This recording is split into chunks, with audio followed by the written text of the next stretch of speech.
네, 시청자 여러분 안녕하십니까. 이데일리의 대표 경제종합 시사방송 어쨌든 경제 시간입니다. 매주 금요일 오후 4시 여러분의 경제와 투자 궁금증 해소시켜드리고 있는데요. 오늘은 9,000피 시대를 돌파하고 국권이 지켜내고 있는 국내 증시 상황 자세히 진단해보는 시간으로 마련했습니다. 특별히 환율과 금리가 큰 변수로 떠오르고 있는데요. 통상 환율과 금리가 높으면 증시가 안 좋은 상황으로 가는데 지금은 분위기가 사뭇 다릅니다. 그래서 더욱더 불안한 감이 없지 않아 있습니다. 어떻게 하면 시장을 정확히 분석할 수 있을지 오늘 자세히 정보 전해드리도록 하겠습니다. 자, 이어지는 초대석 시간에는 전종학 대한변리사회 회장을 모시고 AI 시대 특허와 지식재산 관련한 정책적 대안들은 어떤 것들이 있는지 좀 자세히 진단하는 시간 마련했습니다. 자, 그럼 먼저 이번 주 증시 상황부터 좀 살펴보도록 하겠습니다. 여러 돌발 변수들이 있었지만요. 9,000피 이번 주에 돌파를 했고요. 오늘도 조금 전에 시장 마감했지만 9,000피 지켜냈습니다. 조금 하락하긴 했지만 여전히 우리 증시 강한 모습을 보여주고 있습니다. 자, 증시 상황 자세한 분석을 위해서 스튜디오에 시장 전문가분 모셨습니다. 이경민 대신증권 리서치센터 부장님 나오셨습니다. 네, 안녕하세요. 예, 안녕하십니까. 네. 자, 환율과 금리 여러 가지 네. 좀 변수가 지금 많이 있는데요. 그 분석은 조금 이따 좀 자세히 진단하도록 네. 하고요. 먼저 지금 조금 전에 마감을 했지 않습니까? 네. 그래서 지금 코스피가 뭐 약보합이라고 해야 될 것 같고 네. 코스닥은 조금 많이 하락을 했어요. 네. 그렇지만 지금 9,000피는 지켜내고 있는 상황인데 자, 일단 오늘 증시 마감 시장 어떻게 보시는지 좀 말씀 좀 해주시죠. 오늘 증시 같은 경우는 최근 거침없이 올랐던 데 따른 좀 되돌림이 나오지 않았나라는 생각을 하고 있는데요. 다행히 장중 변동성을 거치면서 9,000선을 지켜내는 그림을 보여줬다고 생각을 하고 있습니다. 전자가 좀 약세를 보인 데 반해서 닉스가 여전히 플러스권을 보여줬고 오늘은 2차 전지 그리고 자동차 그동안에 극도로 쏠렸던 반도체만 그러니까 어제 같은 경우가 9,000포인트를 넘어섰지만 반도체만 올랐었거든요. 그런 모습에서 조금 벗어나서 쏠림이 좀 완화되면서 9,000선을 지키는 그림들이 나타났다라고 생각하고 있습니다. 시장이 많이 올랐다라고도 생각할 수 있겠지만요. 지금은 시장이 걱정했던 불안 요인들이 하나둘씩 좀 해소되고 있는 과정이라서 정상화되는 과정에서 저희는 멀지 않은 시점에 좀 만선을 가는 그림으로 예상을 하고 있습니다. 네, 금방 우리 이 부장께서 만선을 가는 길이다 이렇게 말씀을 해주셨는데 네. 뭐 일부 또 다른 분들은 또 다른 평가를 또 하고 계시지 네. 않습니까? 상승 모멘텀이 현재 밸류에이션 관점에서 이게 오버슈팅은 아닌지 네. 정당화될 수 있는 시점인지 어떻게 보십니까? 일단은 지금 PER이 8배를 좀 넘은 상황입니다. PER 8배라고 한다면 굉장히 싼 구간이죠. 2001년 이후 평균 PER은 9.5배입니다. 네. 그리고 2010년 이후 평균 PER은 10배입니다. PER이 정상화되는 것만으로도 만선을 넘을 수 있다라고 생각하고 있고요. 또 하나 대기하고 있는 것은 2분기 실적 시즌이죠. 2분기 실적 시즌에는 아마도 이익 전망이 좀 더 상향 조정되면서 저희는 11,000선까지도 열릴 수 있다라고 생각하고 있습니다.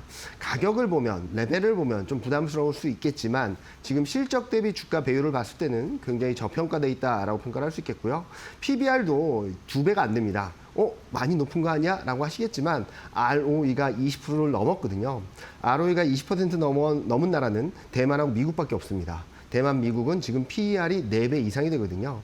이런 것들 봤을 때 전반적으로 상대적으로 저평가돼 있다는 점, 과거 대비 저평가돼 있다는 측면에서 밸류에이션이 정상화되는 것만으로도 저희는 만시대 충분히 가능하다라고 생각하고 있습니다. 네. 자, 이번 주에 코스피 9,000을 돌파했고 네. 오늘은 약보합 마감했죠. 어쨌든 지켜냈습니다. 그렇게 되면 이제 다음 주 주가 상황이 상당히 궁금하고 많은 네. 사람들이 관심 있게 지켜볼 것 같아요. 네. 그래서 지금 만약 시장이 좀 고점이다 이렇게 보시는 분들은 다음 주에 또 뭐 소폭이라도 네. 하락 조정을 예상할 수 있을 것 같은데요. 네. 일단 기술적으로 우리가 좀 다음 주에 소폭 조정, 뭐 하락을 보더라도 어느 정도까지를 하단 지지선으로 좀 단기적으로 보면 좋을지 그 지혜의 말씀을 좀 부탁드리겠습니다. 일단은 8,000선이 1차적인 지지선이라고 보고 있고요. 만약에 그게 깨진다 하더라도 7,500, 7,600선은 지킬 수 있다라고 생각하고 있습니다. 네. PER 8배가 안 되는 수준이 이제 9,000선이 깨지고 8,000선대로 들어가고 8,000선 초반을 가면 PER 8배가 안 되거든요. 네. 그러면은 딥밸류 구간으로 들어갑니다. 이번에도 어김없이 PER 8배 이하에서는 반등이 보여줬는데 그런 레벨로 봤을 땐 언더슈팅이 있다 하더라도 8,000선 전후에서는 비중하게 기회가 되지 않을까라는 생각을 하고 있습니다. 뭐 다음 주에 조정이 있을 수 있습니다. 다음 주 25일에는 PC 물가가 나오는데 또 반등이 할 것으로 예상이 되고 있거든요. 이 레벨이 예상했던 것보다 높게 나오게 된다면 좀 등락이 있겠죠. 그에 앞서 24일에는 마이크론 실적이 발표됩니다. 마이크론 실적은 전년 대비 거의 1000% 이상 이익 전망이 올라올 것으로 예상이 되는 만큼 실적 모멘텀 강한데 시장의 기대에 얼마나 부합하는지, 시장의 기대를 넘어설지 여부가 중요한 포인트라고 보고 있어서 시장의 기대와 현실 간의 괴리에 의한 등락이 있다고 한다면 추세가 무너졌다라기보다는 과열을 좀 시키는 과정, 매물을 소화하는 과정으로 보시면서 좀 더 긍정적으로 바라보시면 좋겠다라는 말씀드리겠습니다. 네, 뭐 여러 가지 견해가 있을 수 있겠지만 일단 대신증권 리서치센터의 우리 이경민 부장께서는 소폭 조정 하락을 보더라도 코스피 지수 기준으로 8,000선은 지켜낼 거다. 그리고 아주 안 좋아도 7,500선은 지켜낼 거다. 네. 이렇게 보시는 거네요. 네. 자, 참고를 하시면 뭐 도움이 될 것 같고요. 자, 최근 랠리 과정을 보면 이제 주도주 중심 시장 아니겠습니까? 네. 대표적으로 뭐 삼성전자, SK하이닉스 맞습니다. 두 종목이 시장을 이끌었다고 해도 과언이 아닌데요. 오늘 같은 경우는 SK하이닉스는 좀 올랐는데 삼성전자는 하락을 했고 네. 그렇지만 어쨌든 두 종목이 주도를 하고 있습니다. 다행히 뭐 이번 주 보면은 이제 9,000선 돌파의 그 계기를 보면은 두 종목뿐만 아니라 다른 업종들에도 이제 네네. 투자가 좀 일어나고 맞습니다. 순환매도 좀 일어나는 것 네. 같고 시장이 조금 이렇게 돌아가는 느낌은 들긴 네. 들더라고요. 그런데 아무래도 이제 소부장이나 신산업 등이 같이 또 받쳐줘야 네. 전체적인 시장이 아까 말씀하신 만 포인트를 하면서 네. 갈 수 있을 것 같은데 다른 업종들에 대한 상황은 어떻게 보시는지 좀 말씀해 주시죠. 일단은 말씀하셨던 소부장이라든지 네. 또는 신성장 산업이라든지 네. 성장주가 움직이려면 금리가 좀 안정될 거라고 보고 있습니다. 오늘 같은 경우도 코스닥이 많이 빠졌는데 한국 국채금리가 좀 반등을 하면서 밸류에이션 부담이 높은 코스닥 같은 경우는 여전히 PER이 25배 이상이고요. PBR은 3배 이상이다 보니까 좀 밸류에이션에 대한 부담이 있습니다. 밸류에이션 부담이 높은 업종, 종목들은 채권물이 반등에 여지없이 흔들릴 수밖에 없거든요. 이런 그림들이 있다 보니까 여전히 눌려 있다라고 보고 있는데요. 아마 뭐 다음 주 PC를 확인하면서 그리고 유가가 좀 더 안정세를 보여주게 된다면 저희는 채권금리와 달러가 좀 안정되면서 성장주에도 좀 기회가 있을 거라고 생각합니다.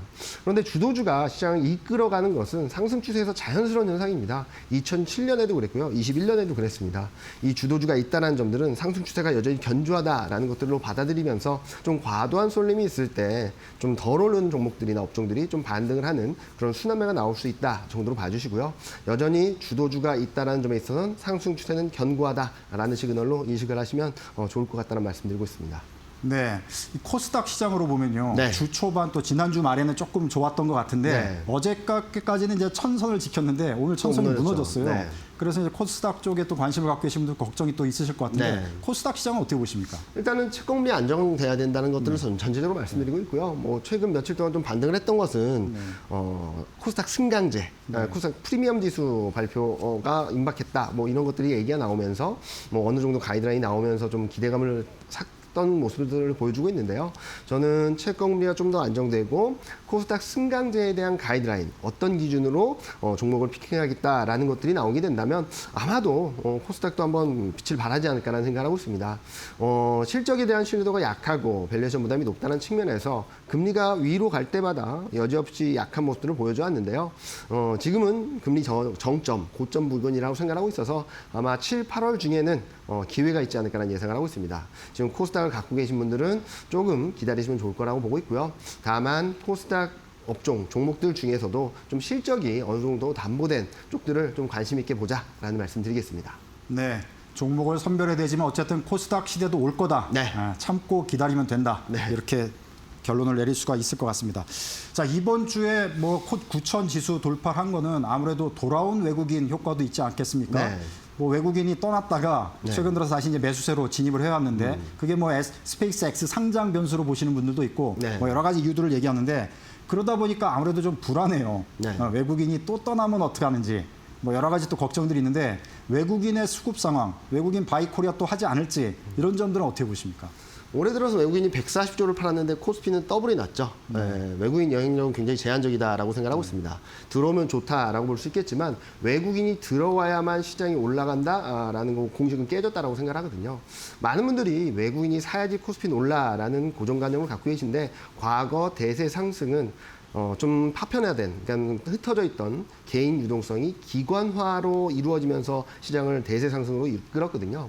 90년대 초반에는 바이코리아 펀드, 그리고 2004년부터 2008년까지는 펀드 열풍이 있었죠. 그리고 2009년, 2010년에는 레버 카운트, 그리고 지금은 ETF 매매가 굉장히 활성화를 이루고 있습니다. 현재 코스피 시장을 주도하고 있는 것은 금융투자 매매입니다. 오늘도 장중 변동성이 컸던 이유는 금융투자 기관 쪽에서 매도가 나오면서 나타난 현상이라고 보고 있어서 외국인이 들어오면, 외국인이 매수하면 굉장히 좋은 모습들을 보여주겠지만 외국인이 매수해야 오르고 매도하면 떨어지는 그림이 아니라 금융투자의 매매가 중심을 잡고 있고 외국인이 매수하면 더 오르고 외국인이 매도하면 덜 오른다 정도로 봐주시면 될 것 같습니다. 지금 시장 방향의 키는 ETF 매매, 금융투자 매매다라고 보고 있습니다. 네. 자, 이 부장께서 말씀해 주신 대로 외국인이 팔더라도 네. 지금 국내 매수세, 개인들의 매수세가 엄청나기 때문에 뭐 8,000선 지킬 때도 이제 개인의 매수세가 네, 워낙 강했기 때문에 이제 지켜낸 것일 텐데요. 자, 연관지어서 원달러 환율을 보면 또 계속 불안감이 있어요. 네. 외국인들이 뭐 아무리 뭐 매도하더라도 지켜낼 수 있다 그러지만 또 과도한 매도가 일어나면 네. 아무래도 좀 걱정이 되는데 자, 지금 원달러 환율을 보면 오늘은 조금 더 하락해서 뭐 조금 낮다 이렇게 보는데 일단 1,520원, 30원 뭐 그 위로도 올라가기도 하고 네. 그러면서 이제 불안감이 있거든요. 그렇게 해서 원래는 환율이 이렇게 고공행진을 하면 증시 상황이 안 좋게 되잖아요. 네. 근데 다행히 지금 증시 상황이 좋습니다. 디커플링 현상이 좋은 디커플링이라고 볼 수도 있을 네. 텐데 시장 입장에서만 보면요. 이거 지금 어떻게 해석을 해야 됩니까?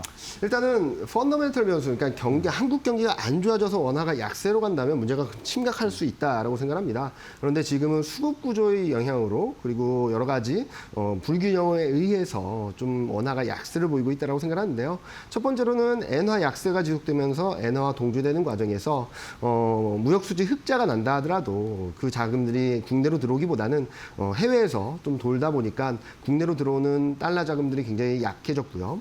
그리고 외국인 매도가 지속됨에 따라서 그리고 일시적으로 스페이스X 상장에 대한 자금 이탈이 나타나면서 원달러 환율이 좀 오버슈팅이 나왔다라고 생각하고 있습니다.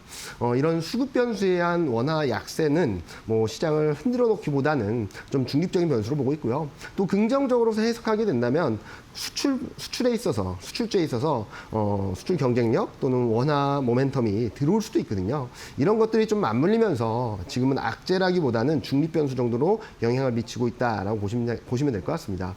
무슨 말씀을 드리고 싶냐면 환율이 올라도 원달러 환율이 원화가 약해진다 하더라도 그거를 극복할 정도의 이익 모멘텀, 이익 개선세가 있다 보니까 그리고 밸류에이션 매력이 있다 보니까 시장이 쉽게 꺾인다기보다는 원화가 안정될 때 좀 더 탄력적으로 움직이는 모습들이 계속 반복되고 있다라고 생각하고 있습니다.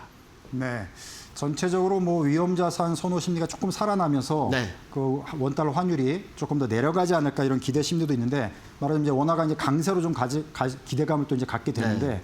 다음 주 환율 상황도 상당히 좀 중요할 것 같아요. 네.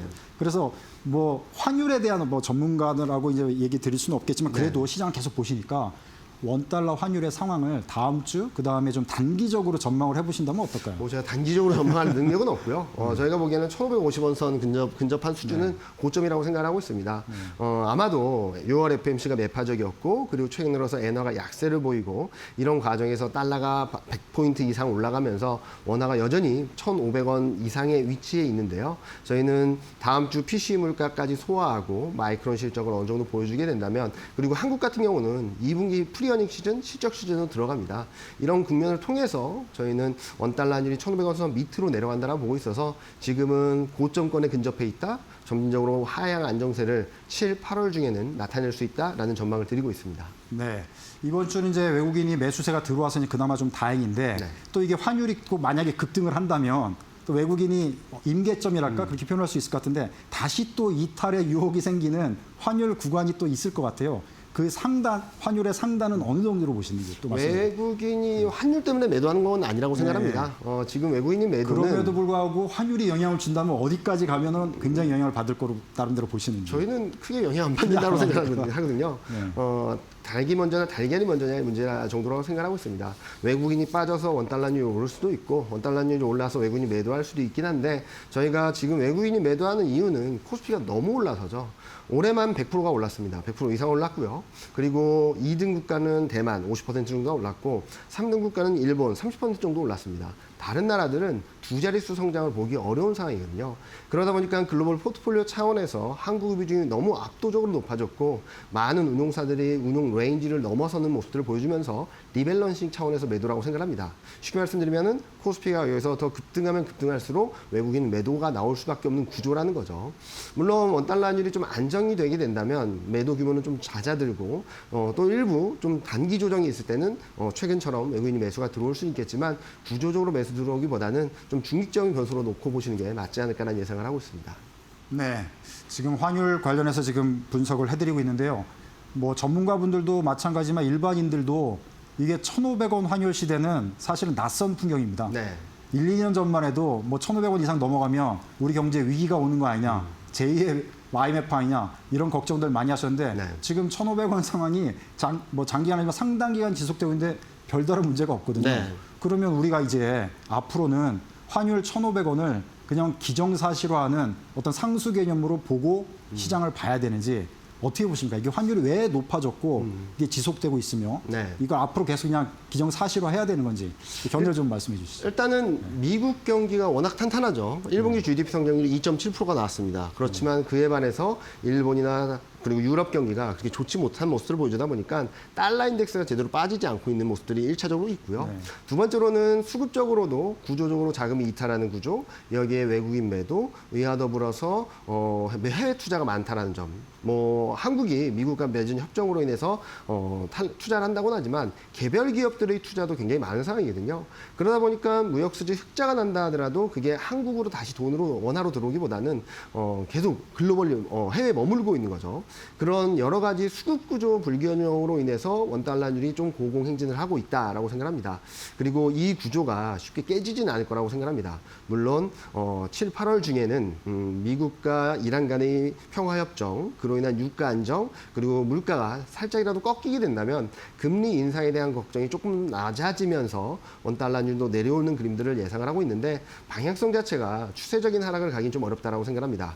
따라서 올해 연말까지는 1,400원에서 1,550원 박스권 정도로 놓고 보시면 될 것 같다라는 말씀드리고 있고요. 지금 레벨은 단기적으로 좀 고점권이니까 너무 걱정하지 말자라는 말씀을 드리고 싶습니다. 네. 자, 환율 변수는 이 정도로 진단해드리고요. 유가도 좀 중요한 상황이니까 네. 국제유가 상황으로 좀 여쭤보도록 하겠습니다. 다행히 지금 국제유가가 지금 하향 안정세를 보이면서 시장에도 호재로 작용하고 있는데요. 네.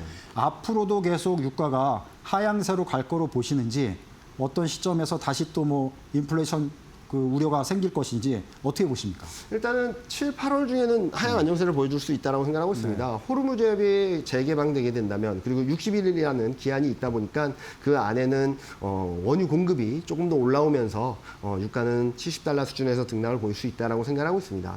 다만 지금 경기가 살아나고 있고 특히 제조업 경기가 올라오고 AI 관련된 산업들이 활성화되는 과정에서 전력 수요가 높아질 거라고 생각하고 있거든요. 그러면 점진적으로 원유 수요가 좀 높아지면서 올해 4분기부터는 다시 유가가 좀 반등세를 이어갈 수 있다고 생각하고 있습니다. 이런 것들을 봤을 때 아마 7, 8월이 유가적인 측면에서는 좀 안정적인 구간 그리고 물가에 대해서도 조금은 안정될 수 있다는 기대감이 되살아날 수 있겠지만 올해 4분기 내년에는 유가 상승 그로 인한 물가 상방 압력이 좀 더 커질 수 있다라는 생각을 하고 있습니다. 따라서 저희가 대신증권에서는 7, 8월이 굉장히 좋은 구간인데 4분기를 봤을 때는 여러 가지 확인해야 될 것들이 많다라고 말씀드리고 있고요. 유가 또한 유가, 금리, 달러 전반적으로 금융시장이 우상향 그림 안에서 지금은 단기 고점을 통과하는 과정이고 일시적으로 내려올 수 있는데 방향성이 바뀐 건 아니다라는 말씀을 드리고 싶습니다. 네.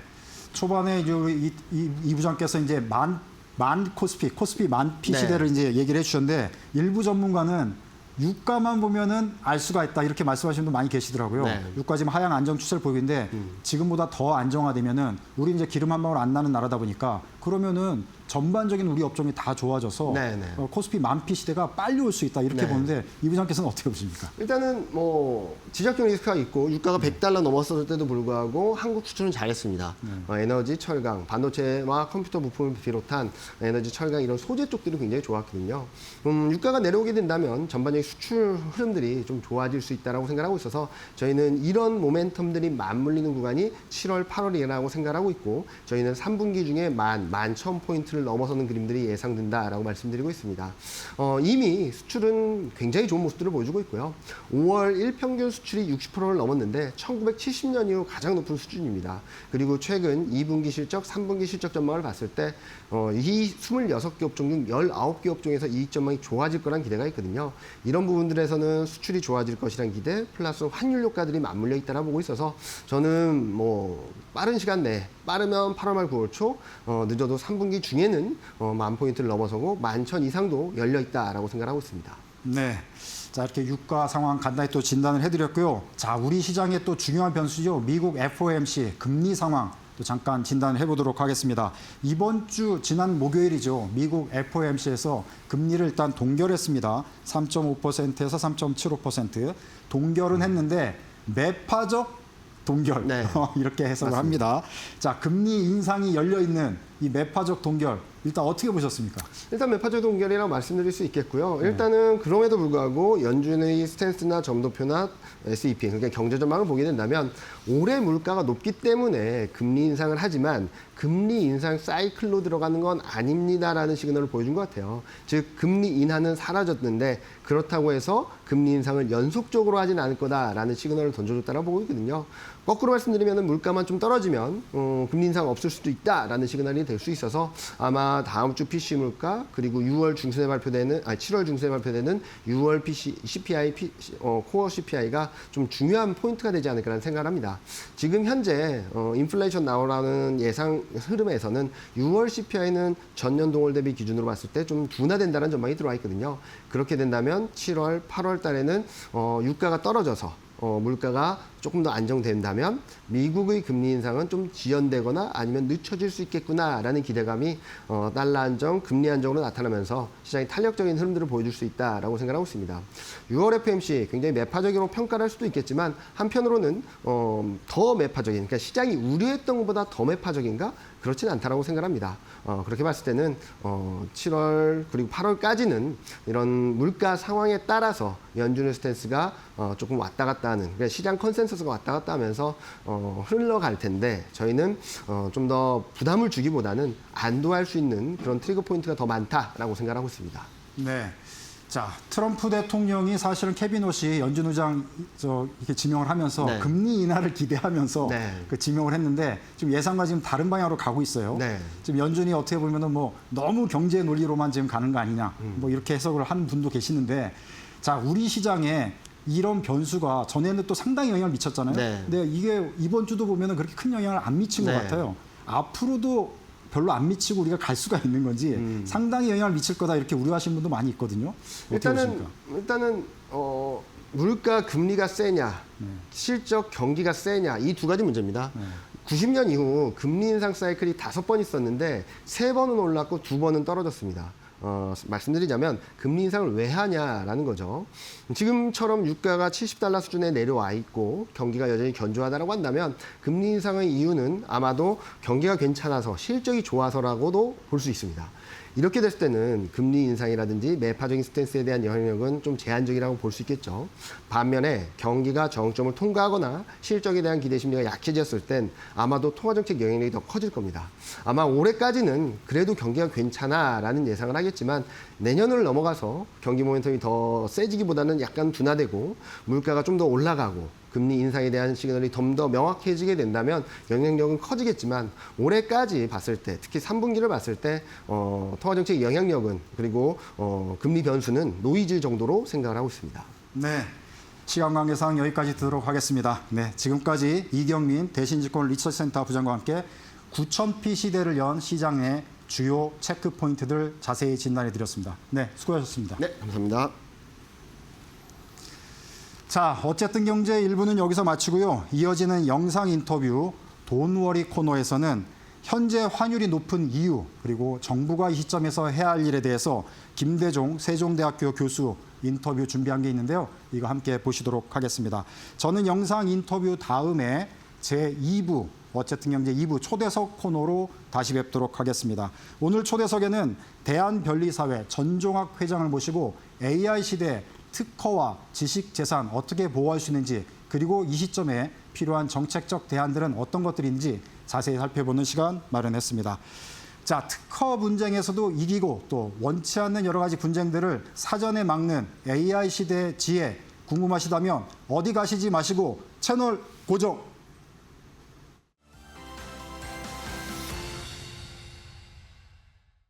세종대학교의 김대중 교수입니다. 오늘은 우리가 환율 전망에 대해서 이야기하고 환율이 오르는 것에 대해서 우리는 어떻게 대비할 것인지 제가 이제 그래프를 가져왔는데 한번 보시면 우리나라 원달러 환율은 이렇게 86% 확률로 계속 우상향한다 이렇게 보시면 되겠습니다. 저는 이제 우리나라가 왜 환율이 오르냐 이렇게 하면 지금 표에서 보듯이 우리 대한민국은 국제금융에서 우리 원화가 결제되는 순위는 한 40위권이다 이렇게 보고 있습니다. 이게 세계 20위권이만 발표하기 때문에 우리 학자들은 한 추정할 뿐이다. 우리 대한민국은 그 누구도 세상에서 받아주지 않는 돈이다 이렇게 보시면 되겠고요. 지금 현재 지금 표에서 보듯이 국가 GDP의 통화량을 푼 걸 따지면 우리 대한민국은 154%예요. 미국이 71%니까 미국보다 돈을 2배 정도 많이 풀었다 이렇게 보시면 되겠습니다. 일본은 240%입니다. 일본은 우리나라와 비교할 수 없는 나라인데요. 일본은 기축통화국이다 이렇게 보시면 되겠고, 일본은 미국과 통화스와프가 무한대로 체결되어 있습니다. 우리나라는 한미 통화스와프가 지금 없습니다. 아예 체결하지 않았고 일본과 100억 달러만 남아 있습니다. 그러니까 환율 상승을 방어할 수 있는 제1보호막이 외환보유고고 제2방어막이 통화스와프인데 지금은 제1방어막, 제2방어막 둘 다 매우 약하다 이렇게 보시면 되겠습니다.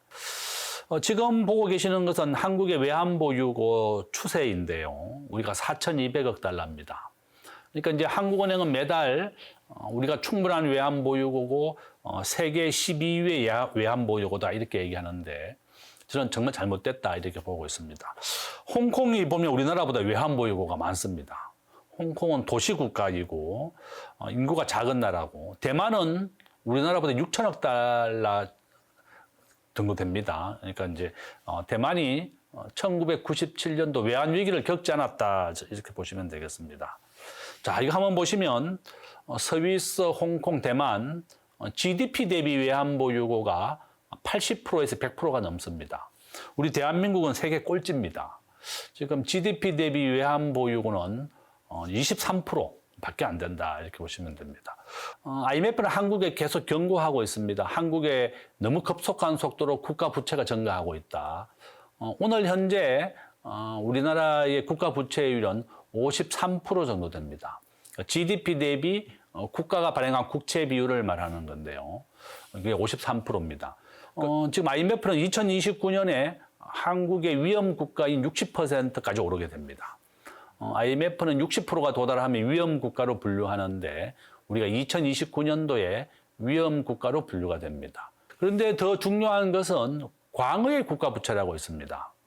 우리가 군인연금, 공무원연금, 국가가 지급을 하고 있습니다. 이거를 포함하면 우리나라의 국가 부채는 181%입니다. 내일 당장 외환위기가 와도 전 당연하다 이렇게 보고 있습니다. 저는 이런 이유 때문에 외환위기는 반복되어 오고 우리나라도 예외가 아니고 한국이 이렇게 국가 부채율이 빠른 속도로 증가한다면 위기가 다시 온다. 저는 IMF가 계속 경고하고 있습니다. 이렇게 말씀을 드립니다.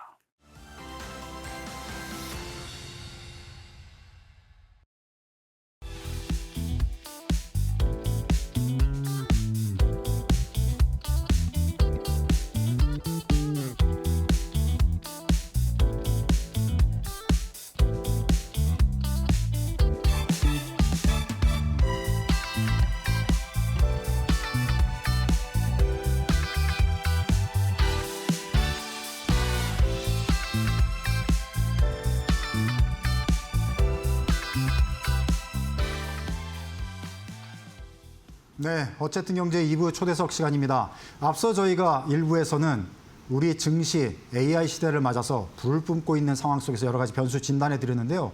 AI 시대에는 특허와 지식재산 관련해서 분쟁도 많이 벌어지는 것도 사실입니다. 자, 그래서 특허와 지식재산 경쟁 시대에 우리의 기업 경쟁력 끌어올리기 위해서는 어떤 점들이 필요한지 오늘 자세히 진단해보는 시간 마련했습니다.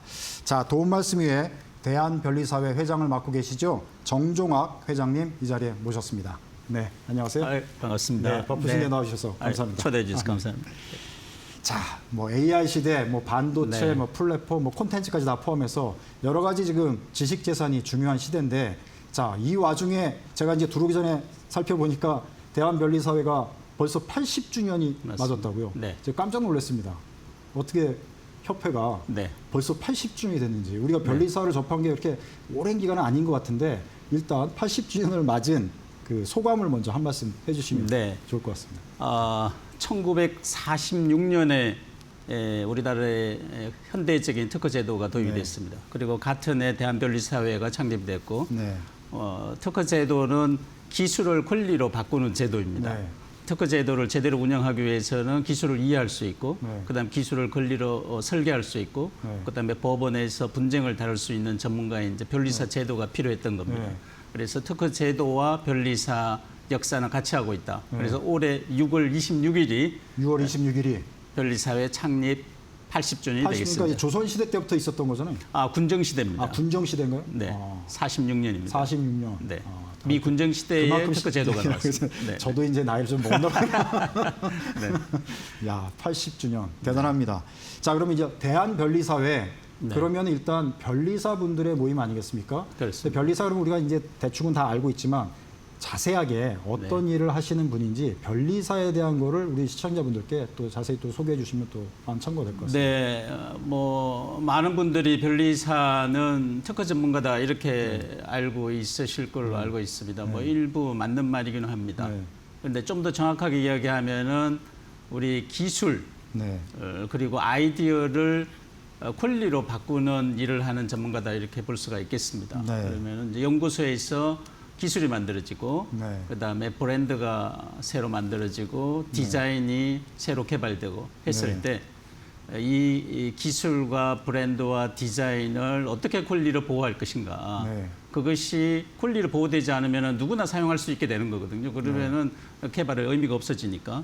그래서 그걸 특허권, 상표권, 디자인권으로 보호하는 네. 권리를 설계하는 일을 하는 직업이다 이렇게 보시면 되고 마지막으로 하나 말씀드리면은 이제 권리로 설계한다는 것은 무형의 자산을 재산권으로 만드는 일인데 재산권은 이제 경계가 있어야 됩니다. 우리 땅도 경계가 있어야 다른 사람이 우리 땅에 들어오면은 막지 않겠습니까? 네. 그래서 변리사의 업무는 이 특허권의 경계를 잘 설정하고 네. 그 경계를 설정한 데 있어서 경쟁자가 들어왔을 때 어떻게 효과적으로 막을 수 있는 것인가. 네. 뭐 이런 걸 전문으로 하는 직업이다 이렇게 보시면 되겠습니다. 네.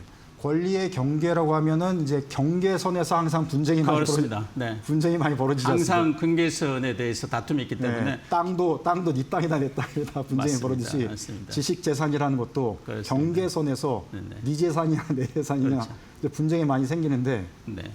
이 변리사분들이 변호사하고의 업의 본질할까 성격을 좀 구분해서 설명해 주면 또 더 잘 이해가 될 것 같아요. 좀 전에 제가 말씀드렸지만 무형의 기술을 재산권으로 만든다. 그러면 재산권의 본질은 권리를 행사하기 위해서는 경계가 있어야 된다는 거고 조금 앵커님이 말씀하신 대로 기술이라는 것은 무형의 어떤 사상인데 그것을 경계를 만들기 위해서는 기술을 정확하게 이해하고 있어야 된다는 게 전제가 됩니다. 그래서 기술을 정확히 이해한 상황에서 지식재산권법을 알아야만이 그 재산권으로 만들 수 있고 경계를 기업에게 가장 경쟁력 있는 경계를 만들 수 있다. 이런 측면에서 이제 일반 법률 전문가가 접근하기에는 좀 어려운 분야다. 이렇게 볼 수 있겠습니다. 네. 어떻게 보면 더 기업 쪽의 내용, 기술이라 하면 이제 뭐 상품까지 되게 다 연결이 되기 맞습니다. 때문에 네. 더 산업적으로, 비즈니스적으로, 기업적으로 연결이 돼 있는 직업군을 이제 변리사로 보고 실제 이제 분쟁으로 가면은 이제 법정에서는 이제 변호사가 이제 있지만 그렇지는 않습니다. 우리 변리사법에 1961년도부터 변리사의 업무를 규정을 돼 있는데 명시적으로 변리사는 특허청 이제 지금 이제 지식재산처로 성격이 됐죠.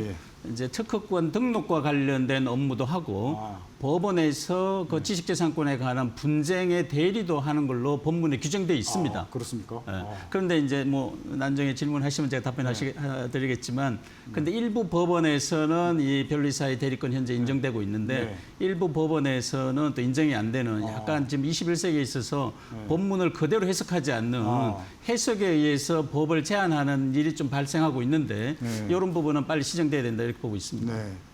지금 이제 AI 시대라고 말하지 않습니까? AI 시대는 이제 뭐 혁명적인 변화들이 일어나고 있는데 또 대한변리사회를 또 회장을 맡고 계시니까 여러 가지로 많이 검토를 하실 것 같아요. 지금 시대를 위기라고 보시는지 기회라고 보시는지 회장님께서는 어떻게 보십니까? 뭐 그런 질문 굉장히 많이 받습니다. 그런데 AI는 분명 위협인 건 맞습니다. 네. 그런데 우리가 선택할 수 있는 상황이 아니다. 네. AI는 이제 상수가 됐기 때문에 네. 그것을 기회로 만들기 위해서 우리 네. 개인과 기업하고 국가가 어떤 준비를 해야 되느냐. 네. 이제 이런 측면만 남아 있는 것 같습니다. 그런데 AI는 이제 정교함 네. 그리고 신속함을 요구하는 걸로 지금 바뀌고 있기 때문에 네. 정교함과 신속함은 우리 대한민국 국민들에게 가장 장점이다 이렇게 보고 있습니다. 네. 그래서 저는 AI의 위기를 기회로 잘 살릴 수 있을 거라고 보고 있습니다. 네. 자, 그러면 AI 시대 이제 변리사 전문가는 네. 특별히 어떤 부분을 강조하고 어떤 부분을 주목해서 준비하고 계신지 그런 부분들을 말씀해 주시면 또 잘 이해가 될 것 같습니다. AI가 데이터를 분석하고 네. 이렇게 정답이 있는 거에 대한 분석은 AI가 인간을 현 단계에서도 초월하는 것 같습니다. 네.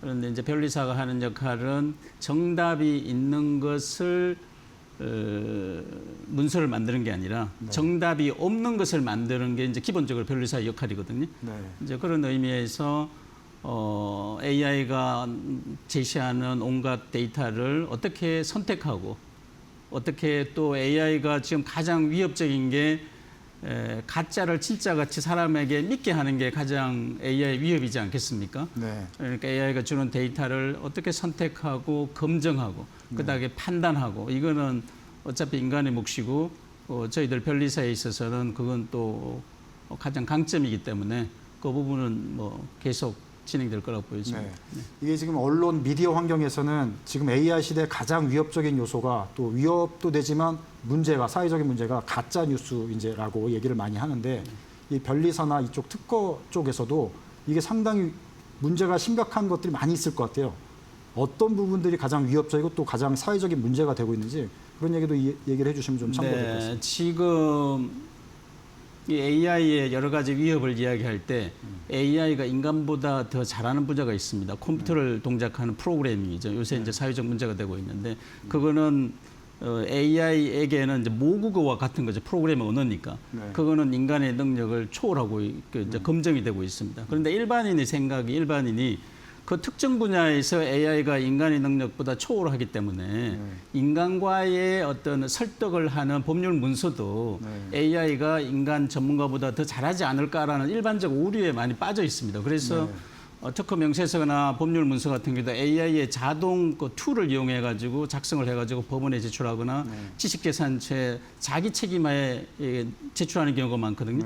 거기에 지금 많은 오류가 발생하고 있습니다. 그러면은 자칫 자기의 권리를 AI를 믿고 제출했을 때 훨씬 나중에 그 부작용 때문에 피해를 보는 사례가 지금 발생하고 있기 때문에 반드시 전문가의 도움을 받아야 된다라고 말씀드리고 싶습니다. 네. 네.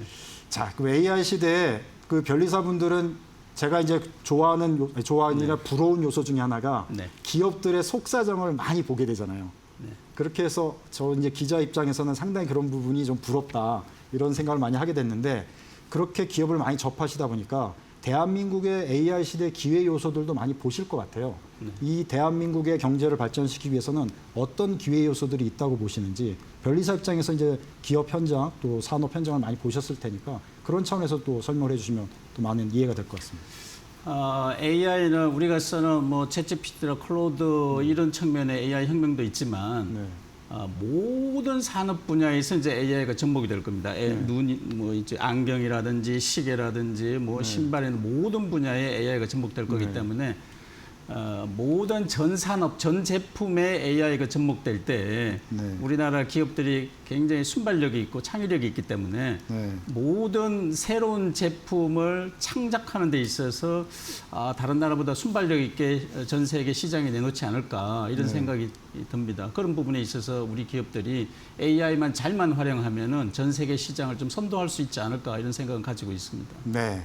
그렇게 이제 가능성 차원에서 우리가 많은 그 기회 요소를 갖고 있다 이렇게 말씀해 주셨는데 또 이제 살펴보실 때는 야 이런 점들은 정말 문제가 심각할 수가 있다. 이런 점들 잘 준비를 해야 될 것 같은데 지금 이런 부분이 준비가 안 돼서 AI 시대에 우리 기업들이 또 우리 산업의 경쟁력이 약화될 위험 요소들이 또 되겠구나. 이런 부분들은 어떤 요소들이 있을까요?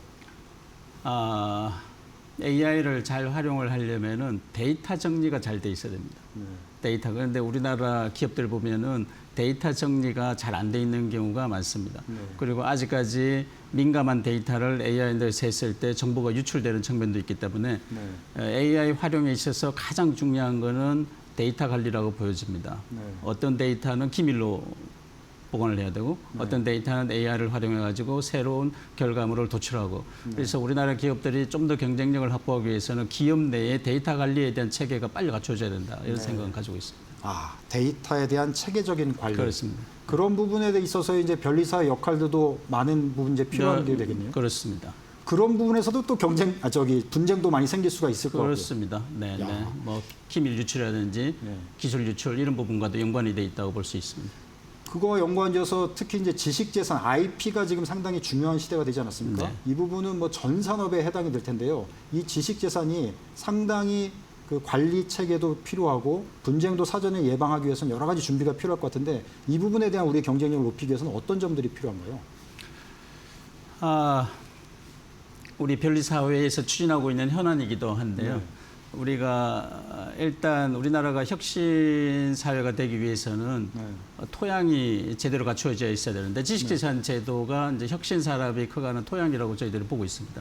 그 토양에 있어서는 이제 그게 몇 가지가 있을 수 있는데 첫 번째가 권리를 침해를 했을 때 그 권리가 제대로 보호가 되는 시스템이 작동해야 되는데 그렇죠.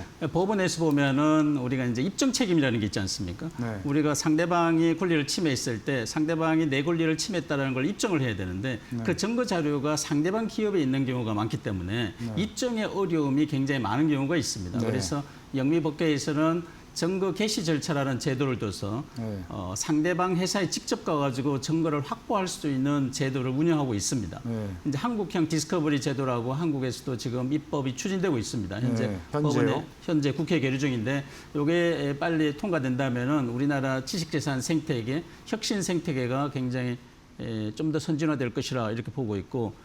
그리고 그렇게 되면 또 우려하는 기업들이 있습니다. 누가 소송을 걸어가지고 내 기술을 빼가지 않을까. 이제 그래서 이제 방어적인 측면에 최소한의 방어적 측면에 있어서 변리사의 비밀 유지권이 지금 논의가 되고 있습니다. 현재 이 법안은 법사위 계류 중인데 기업이 변리사와 특허 침해와 관련돼서 논의한 민감한 자료, 그다음에 기술 개발 단계에서 검토 자료는 이 증거 개시 절차에 있어서 제출하지 않을 수 있는 어떤 기업의 권리 이런 부분이 좀 더 보강이 된다면은 우리나라 혁신 기업들이 좀 더 제대로 된 기술 보호 시스템이 작동하지 않을까 이런 생각이 있습니다. 지금 저희가 화면으로 일단 그 정책적 현안들에서 이제 보여드렸는데요. 이제 회장께서 말씀하신 건 한국형 디스커버리 제도를 말씀하셨어요. 이게 다른 나라는 어느 나라에 이게 활발하게 지금 적용이 되고 지금 뭐 주요 국가는 다 하고 있습니다. 미국하고 일본도 지금 작동 중에 있습니다. 그러면 우리나라는 이게 제대로 작동이 되는 건 지금 현재 아니다. 현재 지금 입법이 추진되고 있습니다. 추진되고 있는 내용이고 지금 작동하는 건 아니다. 그렇습니다. 이거의 핵심 내용은 피해자가 입증 책임을 져야 되는데 현재 그렇습니다. 상황이 입증 책임자는 상대방이 어떤 걸 탈취했는지 알아봐야 되는데 그렇습니다. 알아볼 수가 없고 그렇습니다. 그걸 확실하게 알아보기 위해서는 이 제도가 필요하다. 그렇습니다. 이렇게 이해를 하면 되는 거예요. 자, 그래서 증거 확보를 위한 정확하게 상대방 기술을 탈취한 걸로 의심이 되는 기업의 내용을 제대로 알 수 있게끔 하기 위해서는 이 제도가 필요하다. 그렇습니다. 그 다음에 이제 두 번째로 말씀하신 게 비밀 유지권. 비밀 유지권은 이제 이거하고 연관이 되는 거네요. 이렇게 해서 알게 됐을 경우에 그러면 남의 기업도 비밀을 다 가져간 거 아니냐 이렇게 의심을 살 수 뭐 있어서 예를 들어서 이제 기밀 유지권이 이게 제대로 작동하지 않으면 어떻게 일이 발생하냐면은 우리나라 소부장이라든지 반도체 뭐 삼성이나 하이닉스도 한참 이제 있지만 기술 개발해가지고 기술 개발이 돼 있습니다. 그러면은 미국 회사가 한국의 이 기업한테 특허 소송을 제기합니다. 특허 소송을 제기해서 그 기업에 가서 관련 자료를 다 볼 수 있는데 검토 자료를 다 볼 수 있다면은 이 회사의 기밀이 누출될 수 있는 게 있을 수 그렇죠. 있단 말이죠. 그러면은 그 증거 개시 절차에서 제출하지 않아도 되는 문서의 종류를 분류할 필요가 있다. 그 분류에 있어서 변리사와 주고받은 여러 가지 검토 자료는 제출을 하면은 또 독이 될 수가 있기 때문에 그거는 막아줘야 된다라는 게 이제 디스커버리 제도와 비밀 유지권이 같이 추진되고 있는 상황이 되겠습니다. 이게 그러니까 하나로만 가서는 안 되고 두 그렇습니다. 개가 같이 움직여야 되는 제도. 세트로 움직여야 됩니다. 세트로 움직여야 되는. 근데 우리나라는 현재까지는 이 두 제도가 다 정착이 안 돼 있고 작동이 안 되는 건가요?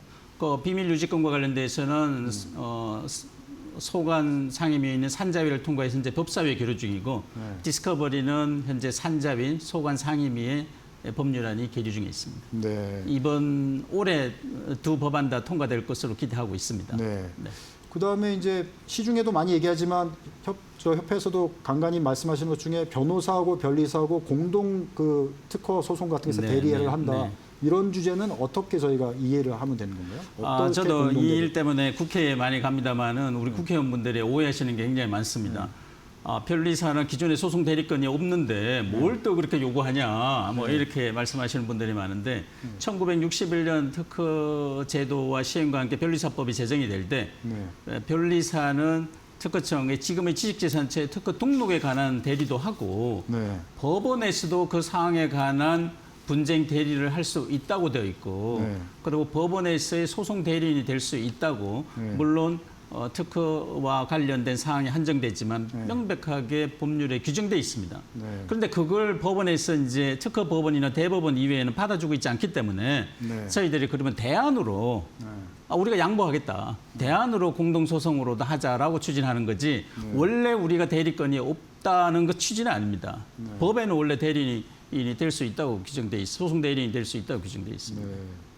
자, 시간이 그렇게 별로 없어서인데 네, 제가 네. 이거 정말 궁금해서 여쭤보고 싶은데 네. IP 공시를 하면 기업 경쟁력이 상당히 올라갈 것 같은 생각이 들거든요. 네. 근데 변리사에서 그런 거에도 관심이 있으신 것 같아서 여쭤보고 싶습니다. 지금 뭐 오늘도 주가 주시를 보니까 9천을 넘고 곧 만으로 간다고 하는데 진정으로 우리나라 경제 생태가 좀 건전해지기 위해서는 삼성전자, 하이닉스만으로는 부족할 것입니다. 네. 그걸 맞추고 있는 주도주를 떠받치는 혁신 기업들이 있어야 될 텐데 네. 그러면 혁신 기업들이 제대로 살기 위해서는 잘하는 혁신 기업은 좀 칭찬해 줄 필요가 있고 네. 잘 못하는 기업들은 냉정한 평가가 필요할 수가 있는데 그중에 가장 큰 게 그 혁신 기업이 특허 등록을 받았을 때 네.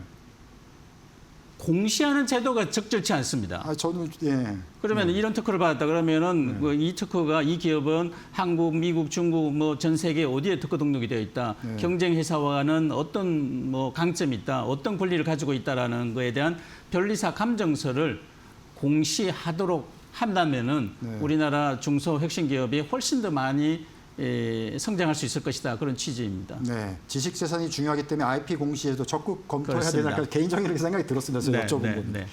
자, 그런 생각이 들었고요. 시간이 많이 지났어요. 끝으로 AI 시대 또 지식 재산 특허 관련해서 시청자분들께 마무리 발언으로 우리가 좀 유념해야 될 것들 간단하게 한 1분 정도 말씀 부탁드리겠습니다. 네.